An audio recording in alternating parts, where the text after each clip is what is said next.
Hello friends, welcome back to the my channel maths by Khade sir. मित्रांनो, अगदी 12वीची परीक्षा जवळ आलेली आहे, बोर्ड एक्झाम जवळ आलेली आहे आणि निश्चितपणाने तुमचा सगळ्यांचा अभ्यास झालेला असेल. काही जण रिव्हिजन करणार असतील, काही जण रिव्हिजन करत असतील. सो मित्रांनो, ज्यांचं अभ्यास थोडाफार राहिलेला आहे त्यांना उत्सुकता असते ती IMP क्वेश्चन्सची. तर चला, आज मॅथ्स बाय खाडे सरांकडनं आज आपल्याला IMP सिरीज चालू करतोय आपण. त्यामध्ये मित्रांनो, प्रत्येक एका टॉपिकवरती त्याचे IMP क्वेश्चन्स दिले जातील. ते जे क्वेश्चन्स आहेत ते मागचे जे काही पेपर्स आहेत त्यामध्ये रिपीट झालेले क्वेश्चन आहे आणि मोस्ट IMP आहे. यापैकी किंवा या टाईपचेच क्वेश्चन्स नियर अबाउट पेपरमध्ये येत असतात आणि हे आता क्वेश्चन बघताना आपल्याला ते लक्षातही येणार आहे. सो काय करायचं आहे तुम्हाला, तर हे सगळे क्वेश्चन्स लिहून घ्यायचे आहेत आणि यांचे आन्सर शोधायचे आहेत. तुम्ही स्वतः ते आन्सर शोधायचे आहेत आणि तुम्ही जर का ते पाहून लिहिलं तरीही चालेल. आणि या सगळ्याच क्वेश्चनचे आन्सर आपल्या व्हिडिओमध्ये आहेत. म्हणजे आधी जे काही आपण व्हिडिओज घेतलेले आहेत त्या सगळ्या व्हिडिओजमध्ये आहे. वन शॉट लेक्चर वगैरे तुम्ही पाहू शकता, जेणेकरून तुमचा अभ्यास अजून चांगल्या पद्धतीने होईल. आणि या क्वेश्चन्स कसे सॉल्व्ह करायचे, हे जर क्वेश्चन्स तुम्ही निश्चितपणाने ती ट्रिक जर त्या माहिती जर करून घेतली तर याचा तुम्हाला फायदा होणार आहे. तर चला, आजचा व्हिडिओ आपण चालू करतोय. मित्रांनो, व्हिडिओ चालू करण्याच्या आधी पहिल्यांदा लाईक करा. ओके, हे सगळे क्वेश्चन्स फाइंड आउट करायला, अनालिसिस करायला खूप मेहनत लागते, सोबतच व्हिडिओ बनवायला पण खूप मेहनत लागते. तर एक लाईक तो बनता आहे. ओके, पहिल्यांदा लाईक करा. मित्रांनो, काय बघतोय आपण, तर मॅथमॅटिकल लॉजिक या चॅप्टरचं आता हे चॅप्टर झालेलं आहे आपलं. ओके, हे चॅप्टरची वन शॉट लेक्चर पण झालेला आहे. त्याचा व्हिडिओ आय बटन वरती मी देतोय, तिथे जाऊन तुम्ही तो बघू शकता. बेसिक्स गोष्टी झालेल्या आहेत, त्याचे पण व्हिडिओज आहेत, प्लेलिस्ट मध्ये जाऊन तुम्ही चेक करू शकता.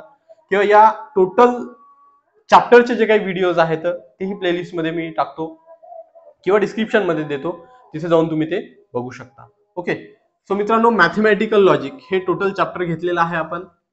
सगळे कन्सेप्ट घेतलेले आहे. यामध्ये येणारे प्रत्येक क्वेश्चन, प्रत्येक एक्झरसाइज सॉल्व्ह करून घेतलेली आहे आपण. आणि त्याच बेसिसवरती हे जे काही इथे जे काही क्वेश्चन्स दिलेले आहेत हे सगळे क्वेश्चन्स आपण घेतलेले आहेत. ओके, म्हणून मी आता हे इथे सॉल्व्ह करून देणार नाही तुम्हाला. ओके, फक्त तुम्हाला हे क्वेश्चन्स रिपीट झालेले आहे, कसे सॉल्व्ह करायचे ह्या गोष्टी तुम्हाला फक्त सांगणार आहे. Okay, most IMP questions. Okay, आपण काय बघतोय तर IMP क्वेश्चन्स हे इम्पॉर्टंट क्वेश्चन्स आहे, हे तुम्ही सॉल्व्ह करायचे आहे. बघा, पहिला क्वेश्चन आलेला आहे मित्रांनो, write the converse, inverse and contrapositive of the statement. Okay, आता कॉन्व्हर्स, इनव्हर्स, कॉन्ट्रापॉझिटिव्ह काय आहे आपल्याला माहित आहे. कॉन्व्हर्स, इनव्हर्स, कॉन्ट्रापॉझिटिव्ह आपण बघितलेलं आहे. आता कॉन्व्हर्स, इनव्हर्स, कॉन्ट्रापॉझिटिव्ह ज्या क्वेश्चन्स किंवा ज्या स्टेटमेंटचं करायला येते आपल्याला माहित आहे, नेहमी ते इफ आणि देन ने कनेक्ट असतात. ओके, इफ अँड देन म्हणजे काय, तर P इम्प्लाइज Q. ओके, दोन स्टेटमेंट आहे. पहिलं स्टेटमेंट आहे टू ट्रायंगल्स आर कॉन्ग्रुएंट. ठीक आहे, आणि सेकंड Q काय आहे, देअर एरियाज आर इक्वल. म्हणजे हा काय आहे आपल्यासाठी, Q आहे. ओके, हे काय आहे टोटल आपल्यासाठी, P आहे. P इफ देन ने कनेक्ट आहे म्हणून P implies Q. Okay, P implies Q. आता याचा करायला काय सांगितलेलं आपल्याला, converse, inverse and contrapositive. Converse म्हणजे काय आपल्याला माहित आहे, Q इम्प्लाइज P. हे काय आहे, कॉन्व्हर्स. ओके, कॉन्व्हर्स म्हणजे काय अर्थ काय, तर P इम्प्लाइज Q आहे, त्याला आपल्याला लिहायचं आहे Q implies P. Then inverse, inverse काय असणार आहे, तर negation P implies negation Q, inverse. आणि कॉन्ट्रापॉझिटिव्ह काय असणार आहे, तर negation Q implies negation P. त्याला काय म्हणतो आपण, कॉन्ट्रापॉझिटिव्ह. अगदी सिंपल आहे. हा क्वेश्चन आला, सिंपली काय करायचं आहे, तर आपल्याला हे जे स्टेटमेंट आहे ते सिम्बॉलिकल फॉर्म मध्ये लिहावं लागेल. ओके, डायरेक्ट लिहायचा, इट सिम्बॉलिकल फॉर्म इज, काय होईल symbolical form, if then connect आहे म्हणजे P इम्प्लाइज Q. मग P ला असाइन करायचं हे स्टेटमेंट, Q ला असाइन करायचं हे स्टेटमेंट, P इम्प्लाइज Q. मग सिम्बॉलिक फॉर्म मिळालेला आहे आपल्याला. सिम्बॉलिक फॉर्म मिळाल्यानंतर काय करायचं आहे, इट्स कन्व्हर्स इज. कन्व्हर्स काय आहे, तर Q इम्प्लाइज P आहे. मग Q स्टेटमेंट पहिले लिहायचं, देन P. म्हणजे Q इम्प्लाइज P काय होईल, तर if their areas are equal then two triangles are congruent. Okay, म्हणजे काय केलं, उलट केलं फक्त आपण. पहिल्यांदा Q लिहिला, नंतर P लिहिला कॉन्व्हर्स करताना. इनव्हर्स करताना निगेशन पुट करायचं त्यामध्ये. ओके, त्यानंतर इन्व्हर्स आणि कॉन्ट्रापॉझिटिव्ह. कॉन्ट्रापॉझिटिव्ह करताना काय करायचं, पहिल्यांदा उलट करायचं आणि त्याला इन्व्हर्स द्यायचं. अगदी सिंपल क्वेश्चन्स आहे. ओके. आणि हा क्वेश्चन बघा मित्रांनो मार्च 2015 ला आला होता. मार्च 2015 मध्ये तो क्वेश्चन आले होता. मग आता बघा त्यानंतर मार्च 2018 ला, मार्च 2017 ला पण क्वेश्चन रिपीट झालेले आहे. काय रिपीट झालेला आहे तर statement. Okay. Write the converse inverse contrapositive, म्हणजे कॉन्व्हर्स इन्व्हर्स कॉन्ट्रापॉझिटिव्ह वरती एक क्वेश्चन असतोच नेहमी. त्यामध्ये काय होऊ शकतं तर स्टेटमेंट जे आहे ते वेगळे येऊ शकतात. आता इथे स्टेटमेंट का आहे, if an angle is right angle then measure is 90 degree. Okay. इथे स्टेटमेंट वेगळं होतं, इथे स्टेटमेंट वेगळं होतं, पण करायचं काय आहे अल्टिमेटली आपल्याला कॉन्व्हर्स इन्व्हर्स आणि कॉन्ट्रापॉझिटिव्ह. इथे पण कॉन्व्हर्स इन्व्हर्स कॉन्ट्रापॉझिटिव्ह केलेला आहे, इथे पण आपल्याला कॉन्व्हर्स इन्व्हर्स कॉन्ट्रापॉझिटिव्ह करायचा आहे. थर्ड बघा सेम आहे, it rains then the match will be cancelled. हे जे स्टेटमेंट आहे आपण घेतलेलं आहे. ओके. क्वेश्चन्स मध्ये हे स्टेटमेंट झालेलं आहे. तुम्ही तो व्हिडिओ मागे जाऊन बघू शकता, प्लेलिस्ट मध्ये पण जाऊन बघू शकता. हे स्टेटमेंट आपण घेतलेलं आहे, कसं सॉल्व्ह करायचं याला ते. ओके. निश्चितपणाने तुम्ही तो व्हिडिओ बघितला असेल. सो अगदी सिंपल आहे. इथे पण हे पी होऊन जाईल. ओके.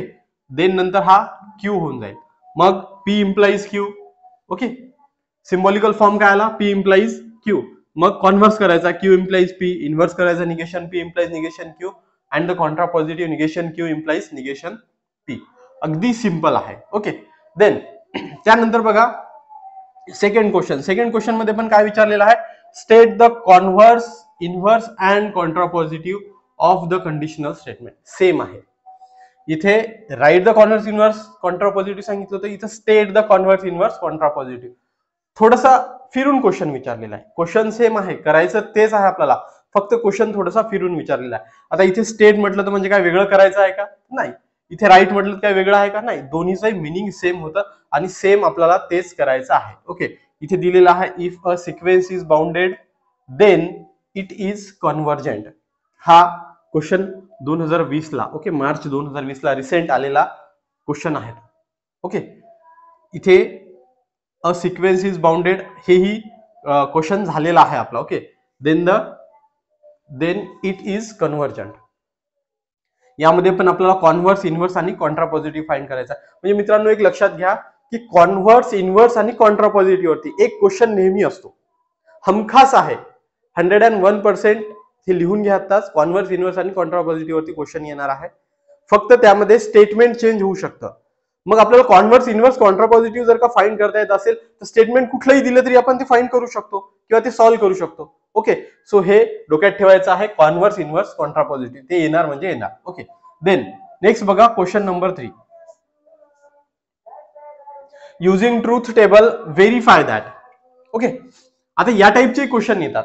आपण इक्वॅलन्स वगैरे बघितलेला असेल, तुम्हाला आठवत असेल तर. Okay. Using truth table verify that. आता इथे बघा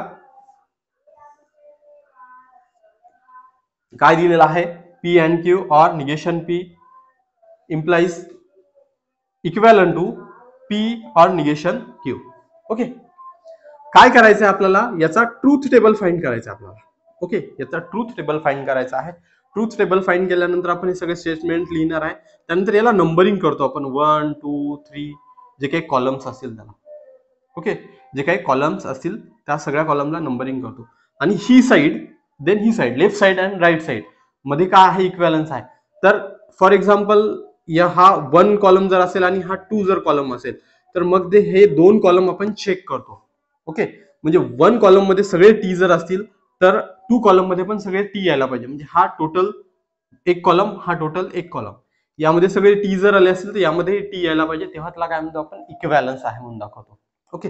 मग काय लिहितो आपण, 1 2 column number 1 and 2 all truth value is T. Okay. असं आपण मेन्शन करतो आपण. अगदी इझी आहे. या टाईपचे क्वेश्चन आपण खूप सारे क्वेश्चन सॉल्व्ह केलेले आहेत. बघितले नसतील तर निश्चितपणाने तुम्ही डिस्क्रिप्शन मध्ये जाऊन बघू शकता, व्हिडिओच्या लिंक दिलेल्या आहे, तिथे तुम्हाला अशा टाईपचे क्वेश्चन सापडतील. आणि हे मित्रांनो इम्पॉर्टंट क्वेश्चन आहे. या टाईपचे क्वेश्चन आपल्याला विचारले जातात. Using truth table verify that P and Q or negation P equivalent to P or negation Q. हा मार्च 2022 ला रिसेंट मध्ये विचारला गेला होता. त्यानंतर P double implies Q equivalent to P and Q or negation P and negation Q हा October 2015 ला विचारला गेलेला होता मित्रांनो. अगदी सिंपल क्वेश्चन्स आहेत. Okay, P double implies Q याचा एक कॉलम आणि या सगळ्या स्टेटमेंटचा एक कॉलम, हे दोन्ही कॉलम आपल्याला चेक करायचे इक्वल आहेत की नाही. ओके, सिमिलर आहेत की नाही हे चेक करायचं. देन बघा question number 4, discuss the statement pattern using truth table. Okay, using truth table याचा आपल्याला पहिल्यांदा तर ट्रूथ टेबल फाइंड करायचा आहे. आपल्याला माहिती आहे ट्रूथ टेबल आपण कसा फाइंड करतो ते. ओके, ट्रूथ टेबल फाइंड करायचा. देन लास्ट जो कॉलम येणार आहे, ओके, इथे लास्ट जो कॉलम येणार आहे, ठीक आहे, फाइंड केल्यानंतर लास्ट जो आन्सरचा जो कॉलम येतो त्या आन्सरच्या कॉलम मध्ये काय येतोय, म्हणजे ट्रूथ व्हॅल्यूज काय येणार आहे, सगळ्या टी येत आहेत का, सगळ्या एफ येत आहेत का, किंवा टी किंवा एफ येत आहेत का. आठवते का मी काय म्हणतोय ते? मग सगळ्या टी येत असतील तर काय म्हणतो आपण त्याला? टोटोलॉजी. सगळ्या एफ जर येत असतील तर त्याला काय म्हणतो आपण? बघा, सगळ्या टी आल्या तर आता इथे दिलेला आहे टोटोलॉजी, सगळ्या जर का एफ आल्या तर कॉन्ट्राडिक्शन, आणि टी एफ कॉम्बिनेशन मध्ये झालं तर कंटिन्जन्सी. आपल्याला हे चेक करायचं आहे इथे. ओके, बघा next question again, question number 5, using truth table examine whether the following statement pattern is tautology. बघा सेम, कॉन्ट्राडिक्शन ऑर कंटिन्जन्सी, म्हणजे हे आपल्याला चेक करायचं आहे. पहिले याचा आपल्याला ट्रूथ टेबल फाइंड करावं लागेल. ट्रूथ टेबल फाइंड केल्यानंतर लास्ट कॉलम मध्ये काय येत आहे, लास्ट कॉलम मध्ये सगळे जर का टी आले तर आपण त्याला टोटोलॉजी म्हणतो, सगळे जर का एफ आले तर आपण त्याला कॉन्ट्राडिक्शन म्हणतो, आणि टी एफ कॉम्बिनेशन आलं तर त्याला कंटिन्जन्सी म्हणतो आपण. जस्ट आपल्याला लास्ट कॉलम बघायचा आहे आणि देन लिहायचं आपल्याला ते काय आहे, टोटोलॉजी आहे, कॉन्ट्राडिक्शन आहे की कंटिन्जन्सी आहे. ओके, देन नेक्स्ट क्वेश्चन बघा, सेम क्वेश्चन तोच आहे. Examine whether the statement pattern, okay, statement दिलेलं आहे, याचा ट्रूथ टेबल फाइंड करायचा लागेल, is a tautology, contradiction or a contingency. Okay, हाही ऑक्टोबर 2021 मध्ये क्वेश्चन आला होता. बघा हा क्वेश्चन मार्च 2013 मध्ये आला होता, हा क्वेश्चन 2015 मध्ये आला होता. म्हणजे बघा टोटोलॉजी वरती, टोटोलॉजी, कॉन्ट्राडिक्शन किंवा कंटिन्जन्सी याच्यावरती क्वेश्चन असतो. वरती बघितलं आपण कॉन्व्हर्स, इन्व्हर्स, कॉन्ट्रापॉझिटिव्ह वरती क्वेश्चन असतो. आणि हा बघा हा एक इम्पॉर्टंट क्वेश्चन आहे. बघा, construct the truth table for the statement pattern. Okay, statement pattern दिलेला आहे, याच्यासाठी आपल्याला ट्रूथ टेबल कन्स्ट्रक्ट करायचा आहे. ओके, ट्रूथ टेबल कन्स्ट्रक्ट करायचा आहे and interpret your result. Okay, and interpret your result या टाईपचे क्वेश्चन आपण घेतले होते मित्रांनो, आठवत असेल तर, किंवा डिस्क्रिप्शन मध्ये लिंक दिलेली आहे, तिथे जाऊन तुम्ही तो व्हिडिओ बघू शकता. या टाईपचे क्वेश्चन घेतले होते. हा इम्पॉर्टंट क्वेश्चन आहे. ओके, 4 मार्काला हा क्वेश्चन विचारले जाऊ शकते. यामध्ये काय करायचं आपल्याला? ट्रूथ टेबल तर फाइंड करायचं आहे. ट्रूथ टेबल फाइंड केल्यानंतर लास्ट जो कॉलम असतो, लास्ट कॉलम मध्ये काय येतं, सगळे टी येतात का, सगळे एफ येतात का, किंवा टी एफ येतात का, हे चेक करायचं आहे. सगळे जर टी येत असतील तर खाली आपल्याला रिझल्ट म्हणून लिहावं लागतं, रिझल्ट किंवा इंटरप्रिटेशन. ओके, इथे इंटरप्रेट करायला सांगितलं, सो इंटरप्रिटेशन म्हणून खाली आपल्याला एक लाईन लिहायची असते, किंवा रिझल्ट म्हणून एक लाईन लिहायची असते. सगळे टी जर आले तर लाईट विल ग्लो. ओके, सगळे जर एफ आले तर लाईट काय होणार आहे? ग्लो होणार नाही. ओके, टी एफ कॉम्बिनेशन जर आलं तर काय सांगायचं आहे, कुठल्या कंडिशनला लाईट ग्लो होणार आहे. ओके, पी आणि क्यू जे काय आपण व्हॅल्यूज ठेवणार आहोत, पी ची टी आणि क्यू ची जर का टी जर असेल तर लाईट ग्लो होईल, अशा कंडिशन लिहून आपल्याला ते याचं इंटरप्रिटेशन खाली लिहायचं. हा एक इम्पॉर्टंट क्वेश्चन आहे, हे लक्षात घ्या.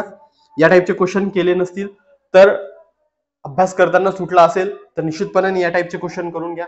यामध्ये आपल्याला इंटरप्रिटेशनचा एखादा क्वेश्चन निश्चितपणाने विचारला जातो. बघा हा जुलै 2023 आता रिसेंट जी एक्झाम झालेली आहे त्या एक्झाम मध्ये हा विचारलेला आहे. या टाईपचा क्वेश्चन विचारला जातो इंटरप्रेट करायला. क्वेश्चन देतात ट्रूथ टेबल, अगदी सिंपल आहे.